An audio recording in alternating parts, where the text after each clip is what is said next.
नमस्कार।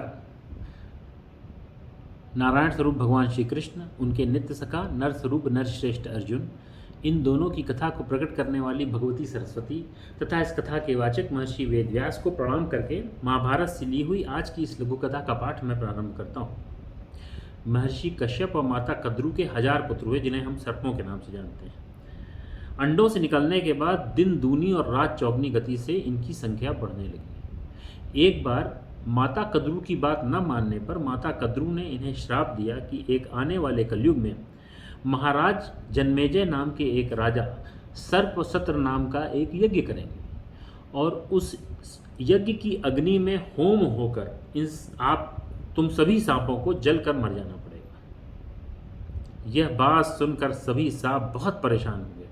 उन्होंने तरह तरह के प्रयत्न किए, उन्होंने बहुत विचार विमर्श किया, परंतु उन्हें कोई भी उपाय न मिला जिससे कि वह अपनी जाति को बचा सके। नागराज वासुकी ने एक बार एक सभा बुलाई, परंतु उस सभा में भी उन्हें कोई उत्तम उपाय न मिला। जब उन्होंने उस सभा को भंग किया तब एलापत्र नाम के उनके एक भाई ने आगे आकर उन सभी सांपों को तथा नागराज वासुकी को संबोधित करते हुए कहा कि हे धर्मनिष्ठ मेरे भाइयों, आप सभी मेरी बात ध्यान से सुनिए। जब माता कद्रू ने हम सभी को यह श्राप दिया था तब मैं बहुत घबरा गया था और उछलकर मैं उनकी गोद में ही जाकर बैठ गया था। तब मैंने देवताओं की एक बात सुनी। देवता आपस में बात कर रहे थे कि अरे ये स्त्रियां कितनी कठोर होती हैं। कुछ देवताओं ने कहा माता कद्रू तो बहुत ही क्रूर है, उन्होंने अपने सगे पुत्रों को ऐसा कठोर श्राप दिया कि सर्पों की पूरी जाति खत्म हो जाएगी। देवताओं ने परमपिता ब्रह्मा से भी पूछा कि आपने इस बात का अनुमोदन कैसे कर दिया, आपने भी एवं वस्तु कह दिया, आपने कहा कि ऐसा हो। ब्रह्मा जी ने देवताओं को बताया कि सांप संख्या में अनगिनत हो गए, उनमें से ज़्यादातर सांप छोटी सोच वाले, नीच विचारों वाले, जहरीले तथा दूसरे प्राणियों को परेशान करने वाले हैं, उनका मरना अवश्यम भावी है। और उन्होंने देवताओं को यह भी बोला कि तुम लोग परेशान न हो। जो धर्मात्मा प्रवृत्ति के सांप हैं उनकी मृत्यु इस सर्प सत्र में नहीं होगी, ऐसा नहीं निमित्त है, ऐसा भाग्य में नहीं लिखा हुआ है। देवताओं ने उनसे पूछा कि आपने ऐसा क्या भाग्य में लिखा है, आपने ऐसा क्या सोचा है जिससे कि ये सांप बच जाएंगे। परमपिता ब्रह्मा ने उन्हें बताया कि आने वाले समय में जब यह यज्ञ होने वाला होगा उससे पहले यायावर कुल में जरत्कारु नाम के एक महर्षि होंगे जो तपस्या में तत्पर रहकर अपनी जिन इंद्रियों पर भी विजय प्राप्त कर लेंगे। उनका आस्तिक नाम का एक पुत्र होगा, वही पुत्र जाकर सांपों को इस सत्र में जलने से बचाएगा। देवताओं ने फिर आगे प्रश्न किया कि यह पुत्र कैसे प्राप्त होगा, इसकी माता कौन होंगी।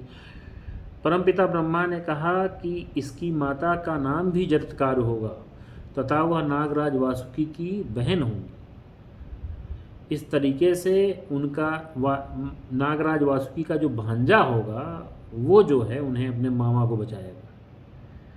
ये बात जब एलापत्र ने सब नागों को बताई तो सभी नाग बहुत खुश हो गए।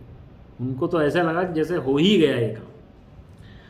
परंतु नागराज वासुकी अभी भी संतुष्ट नहीं हुए। उन्होंने उस सभा को भंग किया। उसके बाद वो देवताओं के पास गए, उनसे बात करी और उन सभी को लेकर परमपिता ब्रह्मा के पास गए और उन्होंने ब्रह्मा जी से यह बात पूछी कि आप बताइए क्या ये बात सही है कि गलत है। ब्रह्मा जी ने उनसे कहा कि मैंने अपने बल द्वारा ही, मनोबल द्वारा ही यह किया था कि एलापत्र जाकर तुम्हें यह बात बताया, तुम मुझसे यह पूछने हो। मैं तुम्हें आज यह सत्यापित करता हूँ कि ऐसा ही होगा।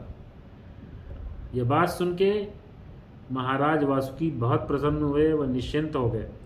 वे नागलोक वापस गए और वहाँ उन्होंने सभी नागों को यह संदेश भिजवाया कि आप सभी ध्यान रखिए, अगर कोई जरत्कार नाम के महर्षि मिले जो कोई जरत्कारु नाम की कन्या को ढूंढ रहे हो तो तुरंत मुझे बताया जाए।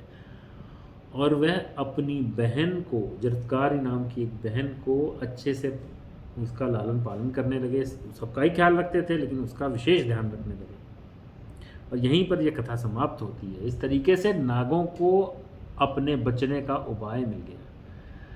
कथा कैसी लगी ये ज़रूर बताइएगा कमेंट में लिखकर। अगर पसंद आई तो इस वीडियो को लाइक ज़रूर करिएगा।